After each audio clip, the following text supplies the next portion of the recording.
नोटाबंदीच्या निर्णयानंतर नाशिकच्या वाहतूक पोलिसांनी स्मार्ट होत दंड वसूल करण्यासाठी स्वाईप मशीनचा पर्याय निवडला।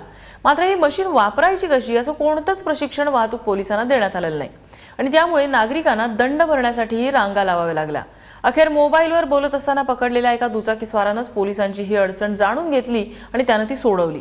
500 आणि 1000च्या नोटा बंद झाल्यामुळे पोलिसांना दंड स्वीकारताना अडचणी येत होत्या। 100 रुपयांच्या दंडासाठी लोक 2000च्या नोटा देऊ करायचे आणि त्यावर उपाय म्हणून स्वाईप मशीनचा पर्याय निवडण्यात आला।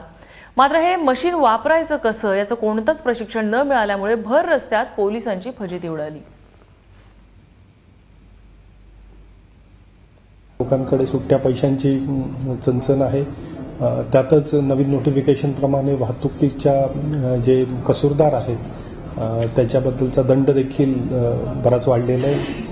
किंवा सर्वच 100 रुपयाचे जे दंड होते ते 200 रुपये झालेले आहेत आणि अनेक दंड जे आहेत ते 500 रुपये किंवा 1000 रुपयापर्यंत वाढलेले आहेत आणि त्यामुळे ते कॅशलेस सर्व व्यवहार असावेत हे जे केंद्र शासनाचे जे धोरण आहे त्या अनुषंगाने हे पहिलं पाऊल आम्ही सुरुवात केलेली आहे आणि एकूण 12 स्वाईपिंग मशीन्स यामध्ये देण्यात आलेले आहेत।